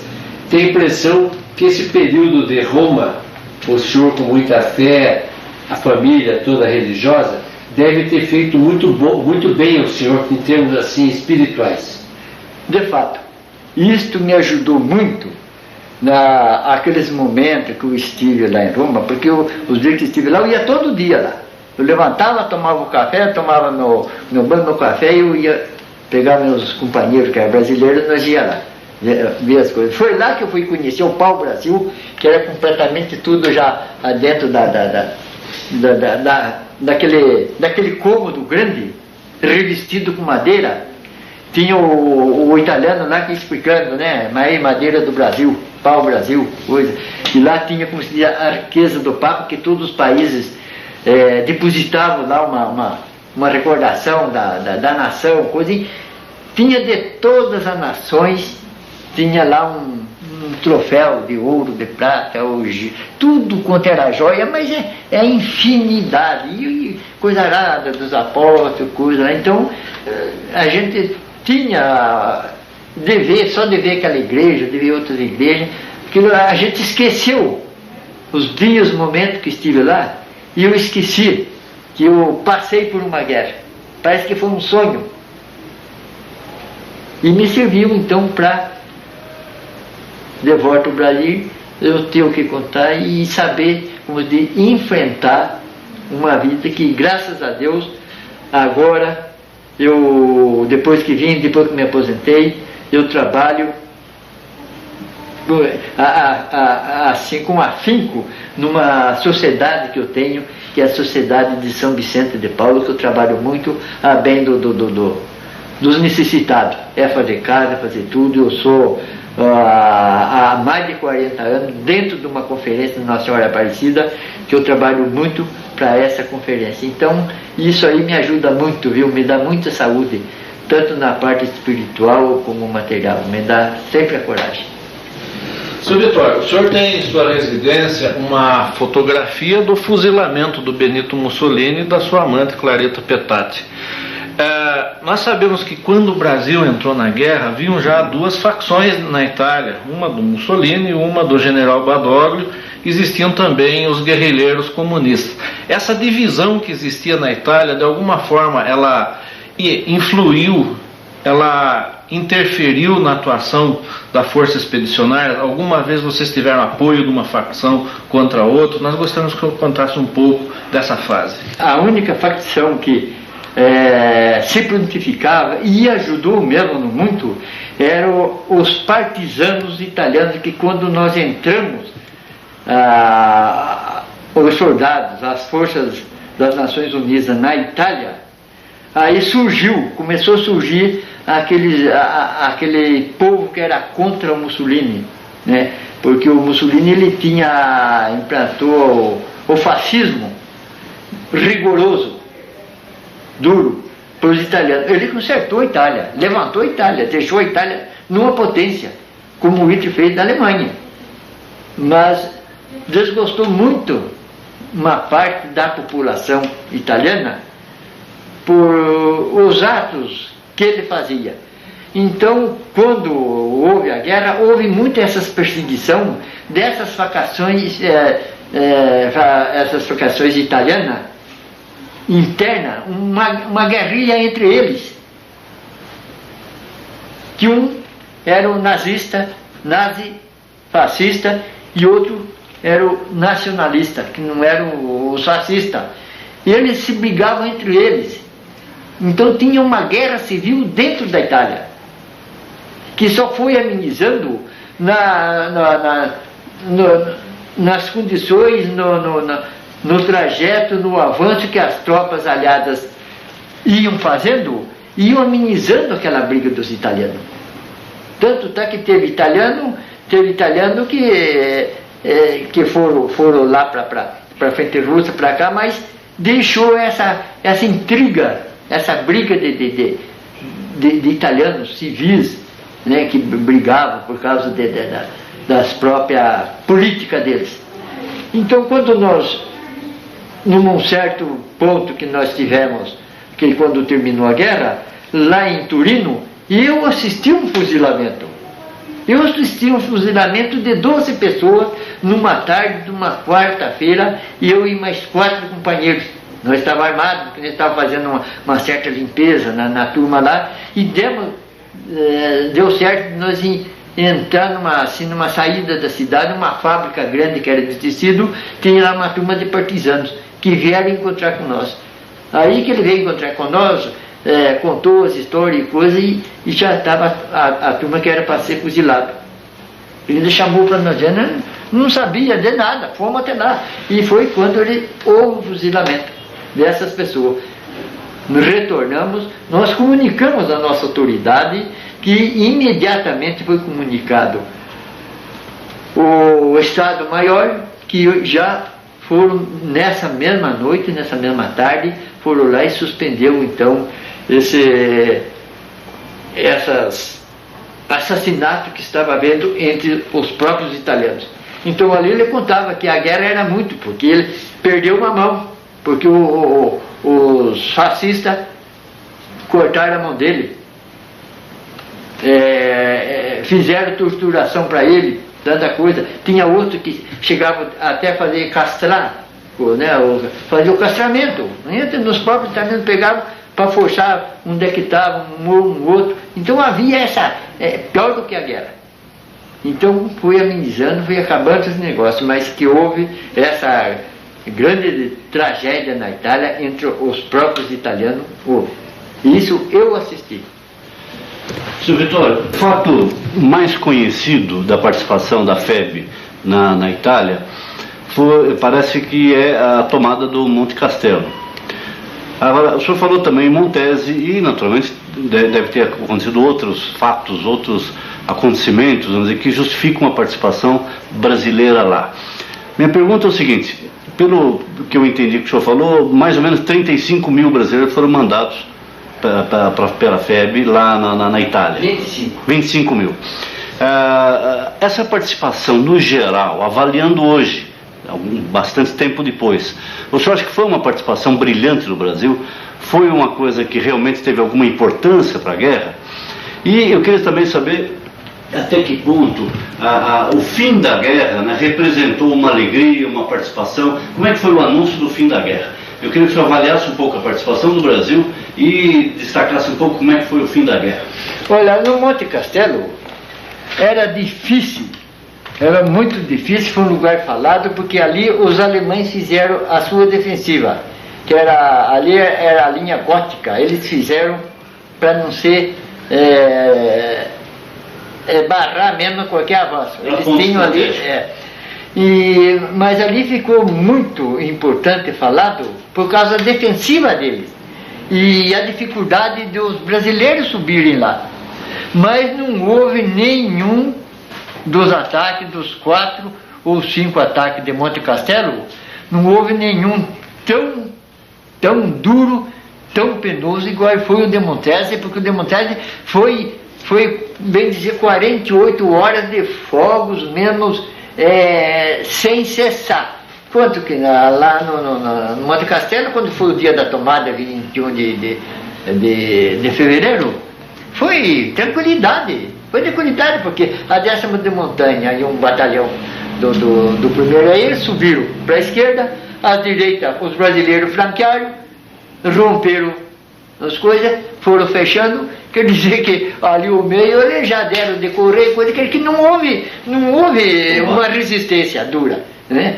Houve sim as mais guerras, mas nos combates inexperientes da tropa. Os 4 ataques primeiro que os brasileiros fizeram lá foi uma coisa bestial, porque a tropa não tinha experiência. A experiência nós adquirimos durante o tempo, o intervalo da neve, nas patrulhas. Aí que nós ficamos conhecendo a malícia do inimigo, né? Como é que era, como é que não era, foi perdendo aquele negócio, a gente foi conhecendo como é que fazia isso, aquilo, a gente foi se adaptando no serviço do trabalho, que quando veio, a gente já veio os ataques, a gente já tinha tudo como é, e no princípio não sabia nada, a gente ia meio aberto e coisa, não tinha, como se diz, aquela experiência de combate, né? E como é que o senhor avalia a participação brasileira na guerra? Olha, a nossa participação na guerra, para nós, os combatentes, até um certo ponto, foi para os soldados que foram lá, foi uma decepção. Agora, mediante o país, eu acredito que houve um grande avanço, porque o Brasil, depois da guerra, quando viu 1950, o Brasil deu de progredir, deu de aumentar as indústrias, mesmo essa volta redonda e coisa, essas metalúrgicas, foi aumentando a metalúrgica. Então houve o progresso depois da guerra, né, que houve. Então aí a gente viu, como se diz, o que o Brasil, depois da guerra, ele se desenvolveu muito. Agora, para nós que fomos, lutamos, brigamos, eu falo mesmo, foi uma decepção, porque nós, quando desembarcamos, tomamos o navio, o ditador Getúlio Vargas, ele falou: meus camaradas, vocês vão para a guerra, mas vocês serão uns homens que, quando voltarem, vocês terão toda a vossa regalia no Brasil, emprego, coisa e tal, conforme que ele prometeu. Aqueles que são da lavoura terão greves de terra, terão tratores, será tudo beneficiado pelo país, pelo Estado. Então vocês serão uns homens bem-vindos que terão todo o apoio do Brasil. Mas quando voltamos, Já houve distribuição, porque o nosso certificado, que eu tenho aí, posso mostrar, o nosso certificado já foi feito lá na Itália. O certificado Teatro de Operações da Itália já foi feito lá. Quando nós voltamos, desembarcamos, chegamos no Rio, lá na Vila Militar, já fomos recebendo a baixa. Aquele certificado não era nem certificado de primeira categoria, é certificado de campanha, de teatro de operações. Fomos recebendo e recebendo dinheiro, e nem condução para nós voltar para casa não tivemos. E eu enjoei, como era lavrador e gostava da lavoura, fiz quantos e quantos requerimentos em São Paulo, ia para um lugar, ia para outro, e no fim... Getúlio não cumpriu nada? Não cumpriu nada. Não cumpriu nada. Voltou depois, mais tarde, como presidente, não continuou a mesma coisa, e a turma sofreu, porque a maior força da turma era da zona rural, ficaram sofrendo. Teve gente que morreu, muitos e muitos companheiros meus que morreram na míngua, sem ter nada, precisar auxílio de outros companheiros para ser enterrado. Só mais uma coisinha, Sr. Vitório. Como é que foi o anúncio do fim da guerra? Porque aqui no Brasil houve festa, o anúncio do fim da guerra, o rádio falava, o pessoal foi para a rua. Como é que foi o anúncio? Eu deixei essa parte, desculpe. Quando nós, depois da prisão, da prisão da 148ª Divisão Alemã, que foi feito em Fornovo de Taro, perto de Parma, né? Se entregou, então ali nós começamos por fim a notar que a vitória já estava brilhando para nós, porque aí nós já não tivemos mais confronto, ataque assim, coisa e tal, esperando e vendo um grupo de alemão para lá, para cá, tudo desarmado, toda coisa, e que aí que nós nem sabia que a 148ª, eu não soube, porque o meu batalhão, quando passou por Parma, ficou perto de Coléquio, em Fornovo, deixamos no meio a divisão alemã. Ela ficou no meio e nós passamos por eles. O 6º RI foi que fez a prisão dessa divisão alemã, que quando eles foram presos, nós estávamos em Piacenza, nós já deixamos para trás. E eles pretendiam, então, pegar Alessandria. Então, nós ficamos em Alessandria. Quando houve a prisão, nós estávamos em Alessandria. E o 6º RI, então, porque aí demorou. Deu como dia 28, que foi prisionado, mas dia 28 foi negociado como se diz, a negociação deles se entregarem, né? Então foi dia 28, 29 e 30. Mas de Alessandria para cá, até Turino, que nós viemos, já não tinha mais nada. Aí começamos a escutar os rádios italianos, porque coisa e tal, nós soubemos, mas não houve uma festa assim. Não sei se foi proibido por causa da força, os soldados tudo armado, toda coisa, podia, né? Lá e ver qualquer coisa. Então não houve esse negócio. Depois de passado uns 8, 10 dias, que nós de Turino voltamos para Alessandria, aí que foi recolhido os armamentos lá, né, para coisa, aí que nós fomos fazer o desfile da Vitória, houve a missa, esse negócio. Vitória, uma questão que a gente sempre faz nessas entrevistas, nesses depoimentos do MIS, do Museu da Imagem do Som de Itapetininga. Eu gostaria que o senhor fizesse rapidamente, contasse qual foi o momento mais triste dessa participação sua na FEB. E qual foi também o momento mais alegre, se é que houve algum, nesse período de guerra? Eu tive um momento muito triste, depois que nós transpomos o Monte Castelo, chegamos num local, numa cidadezinha, que nem sei o nome, que o meu pelotão chegou, demos com uma igreja, que a nossa aviação tinha bombardeado esse local, porque em volta, dentro dessa cidadezinha, em volta, muito arborizada, existia ali um ninho de canhões alemães. E a nossa aviação descobriu e bombardeou. E caiu bomba nessa igreja, e eu deparei um padre, uma mulher, uma moça e um homem lá, tudo morto, pendurado entre as ferragens. E um homem, um italiano, olhando e chorando. Esse é um dos momentos tristes que presenciei em ataque, em ação de combate na Itália.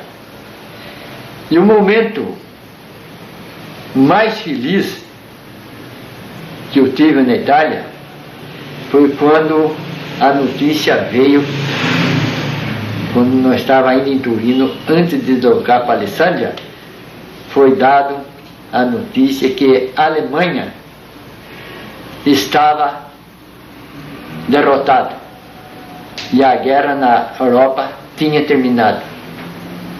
Então aí foi o momento mais feliz para mim, para todos nós, porque aí clareou a nossa vista. Nós enxergamos o dia, nós enterramos todo aquele sofrimento, lodo, suor, sangue, frio, calor, fome. Nós pusemos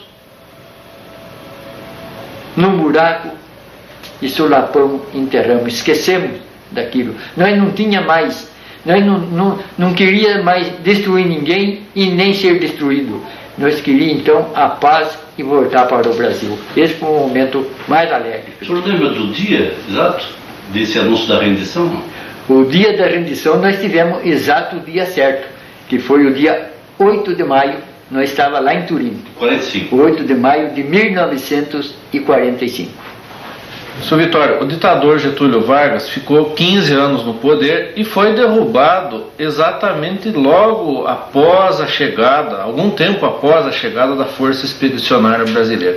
O senhor acredita que as ideias que surgiram com a derrubada de Hitler, de Mussolini, influenciaram a tropa brasileira, principalmente os oficiais, para, ao retornarem, pretenderem reimplantar a democracia no Brasil? E muito se contribuiu, porque nós fomos lutar contra os maiores ditadores do eixo, que era Hitler, Mussolini e Hirohito, do Japão.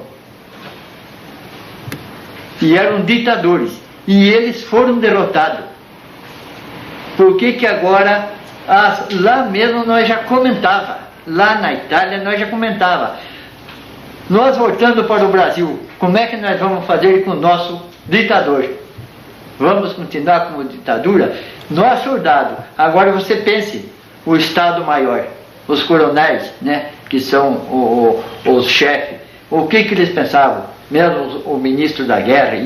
E por isso que ele antecipou essa baixa, porque nós voltamos e já extinguiu a febre, acabou. Mandou cada um para o seu lugar, deu baixa e mandou os oficiais para lá, para cá e dando baixa para não haver uma revolta ou qualquer coisa ali contra ele no momento, para ver se amenizava. Mas a ideia da democracia não caiu. Ela se permaneceu até mesmo ser a derrubada dele, como que foi pouco tempo que ele esteve lá. Você sabe de onde eu venho, é de uma pátria que eu tenho. Este aqui era um invólucro aqui de que nós tinha aqui um medicamento. Tinha uma faixa, um medicamento dentro que quando a gente se feria, pouco ferimento que a gente podia fazer o curativo, a gente tira isso daqui, passava um pó e passava a atadura. Isso aqui é para quando a gente fosse ferido. Essas duas plaquetas, quando a gente, um companheiro morria, mesmo a Cruz Vermelha que vinha, estava morto, ele tirava uma dessa plaqueta que era obrigatório a gente carregar. Essa plaqueta é obrigatória porque tem o nome de identificação da gente. Morria se botava na boca, porque os corpos lá muito estragados, montado, tudo em pedaços, então ele procurava na boca essa plaqueta para identificar a pessoa morta. Esse distintivo aqui é o distintivo do 5º Exército.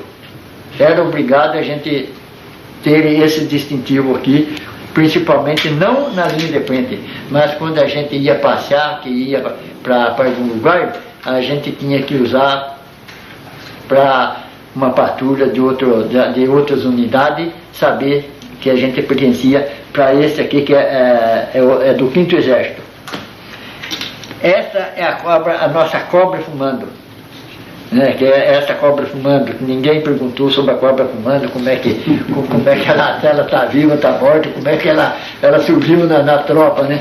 Mas então esse aqui era obrigado nós carregar também, mesmo na linha de frente, que era pregado aqui, para saber que era o soldado do Brasil.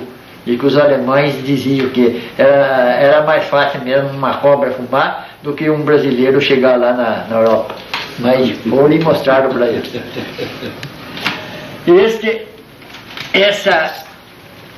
Esse projeto aqui é o projeto da metralhadora .50. E com essa metralhadora, que eu também trabalhei muito com ela, que era mais usada para apoio da tropa que ia avançando. Porque ela tinha grande alcance e ela tem várias especialidades. De como uma era incendiária, outra era explosiva. Então essa incendiária, ela guiava o tiro, atirava de noite e a gente sabia onde é que ela ia, né? Ela chegava lá, explodia e incendiava. Era da .50. Agora esse aqui era da .30, da metralhadora .30 e do nosso fuzil Springfield, né?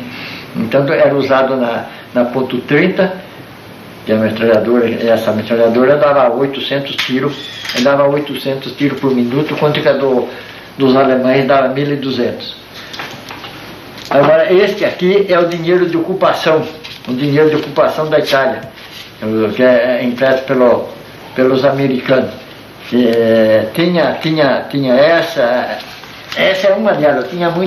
Eu tinha muitas notas, mas muita gente levou uma lira, coisa, e essa aqui era dos italianos mesmo. Essa aqui era a lira italiana. Agora, este aqui é a minha medalha, a medalha de campanha. Essa é a medalha que os ex-combatentes ganharam. Agora tem essa aqui, que é a medalha de combate. A medalha de combate, e essa aqui é a medalha de guerra. Que essa aqui eu recebi depois da guerra. Essa aqui eu recebi no ato da baixa. Eu tenho a medalha e tenho o diploma da medalha. Que o diploma da medalha é daquele quadro ali. Do quadro. Agora eu tenho esse cantil. Eu tenho este cantil que usei todo o tempo. Recebi, levei aqui no Brasil, usei ele em campanha, que é esse cantil que eu estou tomando uma das refeições, e deve estar, onde é que está o outro, não sei, na menina, a Bodaela me deixou, mas sei que não tem. Está lá, faz o favor, ele dá aquele quadro que está aí em cima. Aí, este quadro aqui, eu estou com uma marmita tomando uma das refeições, dia 13 de 3 de 45, que essa mesma noite foi a noite que nós atacamos Montese. Então aqui nós estávamos tomando a refeição e eu estava com este caneco e com esta marmita que parece aqui. E esse mesmo local aqui eu estou com o equipamento completo para o ataque. Era isso, estou com fuzil, granada de mão, granada de fuzil, munição no coisa aí, só falta o capacete de aço que está aqui, está no chão. Agora, este aqui é o fim do ditador. É aqui onde foi morto o Mussolini. Mataram o Mussolini e a amiga dele é Eva Petati. E mais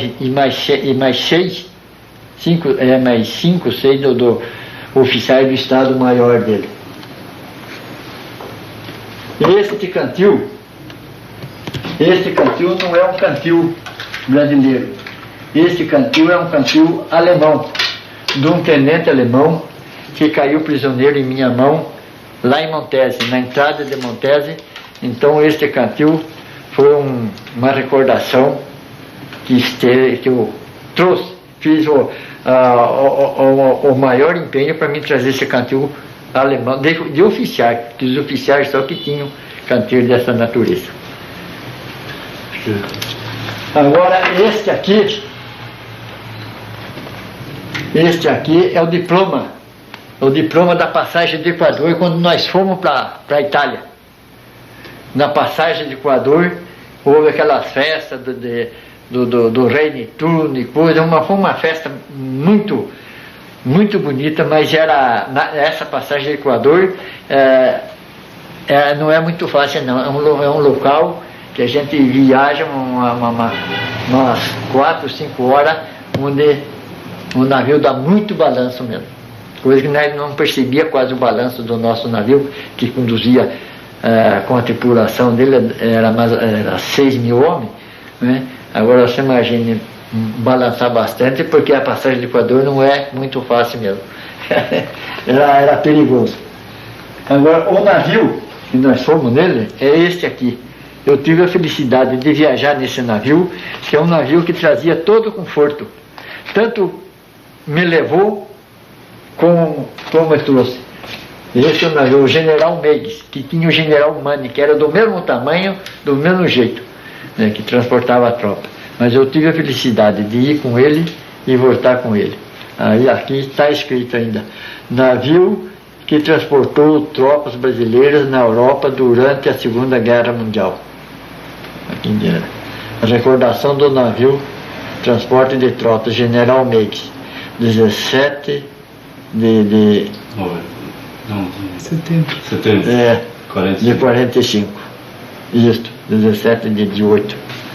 De 8 de 9. De 8, não estou sem óculos. De 9. Pois então aí está mais ou menos explicado. Agora essa bandeira é a bandeira da nossa associação, quando nós fundamos a nossa associação aqui em Itapetininga em 1950. Nós fundamos a nossa associação aqui. Nós tínhamos uma associação bem forte, que tinha uns 60 homens com todo o fichário, desde o dia que ele se apresentou até o dia que deu baixa, mas com a dificuldade no decorrer do tempo, com o trabalho, todo, o pessoal trabalhando, esses ex-combatentes, tudo recebiam pouco, eram mal remunerados nos seus empregos, do DR, Sorocabana e outros empregos, e nós alugávamos um prédio para nós ter essa associação. E essa associação foi diminuindo, o pessoal foram morrendo, outros saindo da cidade, ficando pouco, mas nós ainda mantia a associação. O último lugar onde nós tivemos a associação foi ali perto da Igreja do Rosário. Aí quando o Argimiro Toledo Filho foi o último presidente da associação naquela época, também pouco se empenhou, ele também trabalhava. Então nós não podia ter, como se diz, uma associação. Por todos os prefeitos que entravam, ou vereadores, a gente ia lá, vamos, não dá uma sala para nós trazer a nossa associação, vamos pôr a nossa associação aqui, nesse prédio, coisa. E eu mesmo lutei, todos os prefeitos que foi, eu lutei, eu, Capitão Bright, falecido, Domingo Barreira, Nerso Barreira, o meu, mas foi em vão. Não pudemos ter um terreno para construir e nem fomos também beneficiados pelas autoridades de nossa cidade, esses ex-combatentes que não mereceram ter das autoridades da cidade um lugarzinho para nós ter o nosso pichário, o nosso coisa que muito trabalho deu, porque agora para o trabalho depois nós não tínhamos O acervo documento dessa nenhum. associação, seu Vitória, esse material, esse fichário, está com o senhor? Com quem está isso? Acabou-se, porque quando o Miro ficou de presidente, ele arrumou um lugar num posto de gasolina, uma sala, um posto de gasolina, para pôr lá. E eu ainda queria repartir um pouco na casa de coisa. Ele disse, não, vamos levar lá que fica bem, tudo. Levamos armário, levamos sofá, levamos cadeira, máquina de escrever e tudo. Levamos, inclusive, uma bandeira de um que faleceu, com todas as medalhas e coisa, foi levado para aquele quarto. Depois de passar uns 5, 6 meses, eu entrei naquele quarto para mim ver alguma coisa, saí chorando. Saí chorando porque alguma coisa que tinha estava tudo quebrado, caixa de óleo para cima, tudo derrotado, tudo coisa, então não houve mais jeito de recuperar nada, a não ser a única coisa que eu recuperei foi a máquina de escrever, que até hoje ainda estamos no poder do Nelson Barreira, né? Então nós não temos associação por esse motivo, não tivemos ajuda, não fomos valorizados em nada das autoridades da nossa cidade. Esse aqui é um mapinha, não está bem distribuído os nomes da cidade, coisa, mas aqui o primeiro escalão, que foi o 6º Rei, desembarcou em Nápoles. E de Nápoles ele então foram a pé fazendo as coisas em combate, entraram em combate aqui no Vale do Rio Certo, que não está escrito aqui, e foi, mas a nós do 2º escalão, nós desembarcamos em Nápoles e pegamos as barcaças de assalto, aqui, pegamos as barcaças de assalto nesse mar aqui, no Mar Tirreno, e viemos até aqui para desembarcar em Livorno. Livorno é aqui, é uma cidade portuária. E aqui é Pisa, a cidade da torre. Aqui nessa torre, eu estive várias vezes, tenho até fotografia, tirei lá em cima da torre, né? Outra possibilidade nós mostra. E aqui a 4 quilômetros nós estivemos no acampamento San Ransório, que lá que nós tivemos as primeiras instruções dos nossos armamentos. Então aqui quando nós entramos em combate, o 6º ali já tinha percorrido. Aqui já tinha tido ataque e já estava aqui, né, perto de Camaiore. E nós entramos então em linha de frente aqui, confrontando com essa de Camaiore, confrontando com Monte Plano, Las Pésias e Estápolis, e Florença já ficou bem para trás quando nós entramos. Camaiore, Monte Plano, Galicano, fomos. Aqui nós tivemos aqui os Apeninos, né? Monte Castelo. Daqui, no meu batalhão, eu passei por aqui, Monte Castelo, Montese. De Montese fui para Formiglia e Parma. Quando chegamos em Parma, o 6º RI ficou aqui para cá, onde foi aqui Fornovo de Itália, onde foi preso aqui a 148ª Divisão Alemã. Quando foi preso aqui, nós já estávamos aqui em caminho de Alessandria. Aí nós passamos para Piacenza e viemos até Alessandria. De Alessandria fomos até Turino. Chegamos aqui que terminou a guerra. Mas teve brasileiro, um batalhão brasileiro, ligeiro até na divisa da França. Aqui se encontraram com os franceses. Esse aqui é o diploma da medalha de campanha, desta medalha de campanha, desta aqui, é o diploma da medalha de campanha. Esse aqui eu mandei fazer lá no Rio Grande do Sul, né? Que lá que fazia essas coisas.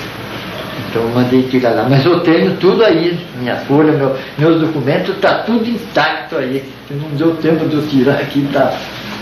para vocês verem, mas vocês terão a oportunidade de vir, que eu tenho muita mais coisa para conversar ainda. Eu tenho mais coisa a falar sobre os médicos brasileiros, sobre as enfermeiras, sobre as nossas enfermeiras, como é que foi formada as enfermeiras, sabe?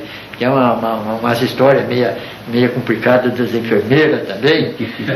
Então tem muita coisa para falar, como é os alemãos lá, por que eles tinham o nome lá de ariano, né, e outros. Tem muitas coisas para a gente ter, né? Senhor Vitório, para terminar, descreva para nós esses quadros que o senhor tem na parede, quem são? Esse aqui é meu pai.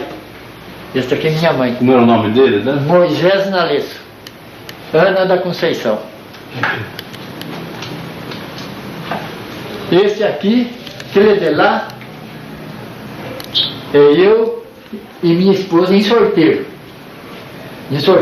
Aquela fotografia lá, eu tirei em Roma. E a minha mulher ficou conhecendo bem mesmo, foi por essa fotografia. E aqui, encasado. Aquele quadro, esse quadro aqui, é um quadro de quem esteve em Roma. Aí o senhor vê como é. Eu falo tudo dentro do documentário. Esse aqui de quem esteve em Roma. Quem esteve lá no estádio de Mussolini. Lá, gente, não, tinha de tudo. E lá com os americanos era tudo rápido. Recebia um cartãozinho, a gente sabia o prédio que ia, sabia o corredor que ia, sabia o quarto que entrava e sabia a cama, tudo certo, sabia o número do guarda-roupa, sabia tudo, porque eles davam tudo, não tinha nada de perguntar, ninguém se perdia. Os americanos, eles têm uma organização que o que o Brasil leva um dia para fazer, eles fazem meia hora, 1 hora. Isto em todo lugar, em tudo, eles têm uma organização fantástica, né? Esse aqui é o Papa, o Pio XII. Esse quadro que eu tive oportunidade de, quando levei para ele benzer, eu conversei com ele, Pio XII. Como trouxe outros quadros, eu trouxe uns 15 quadros, né, para a minha família, né? Inclusive o meu pai, eu trouxe onde o meu irmão tem perfeito, que é bem diferente do meu, bem mais ampliado, mais coisa. Seu Vitório Nalesso, o Museu da Imagem e do Som teve uma felicidade e uma honra muito grande em vir até a sua casa para a gente colher esses fatos importantes para a história de um herói itapitiningano. Pela sua coragem, pela sua inteligência, pela sua simpatia, pela sua maneira cordial em receber o Carlos José, o Hélio Rubens, o Marcelo, o Silas e eu em sua casa, nós queríamos deixar os nossos cumprimentos, o nosso muito obrigado ao senhor por esse momento tão gostoso, tão valioso na história do Museu da Imagem e do Som. Gostaria de frisar que esse projeto cultural tem o apoio da 3M do Brasil. Eu deixaria o final para suas despedidas. Pois não, senhor Roberto. É eu que tenho que agradecer o senhor, seu Bering, o senhor Hélio Rubens. Hélio Rubens, o Carlinhos e o Marcelo. E foi uma satisfação de ser um humilde pracinha, que todo esse tempo que passou, já 54 anos, eu não tive uma visita, uma entrevista em minha casa, assim, de uma personagem tão digna de rádios, chegar na minha casa e fazer essa entrevista. Então, eu que agradeço muito, porque eu acho que isso é um valor que não para minha pessoa, é um valor que os senhores estão dando para um passado histórico da pátria, que é esse histórico da pátria é que sustenta uma nação. É os feitos do passado e pela continuidade dos presentes que pode uma nação se conservar sempre com a sua liberdade e a sua independência. Eu que agradeço a vocês, muito obrigado, e digo outra, estou sempre às ordens na minha humilde casa, quando vocês quiserem vir, ou por outra entrevista, ou por não, mas seria um prazer que sempre fizesse uma visita para nós tiver tomar um cafezinho, um refrigerante junto comigo. Por isso, eu agradeço. Muito obrigado.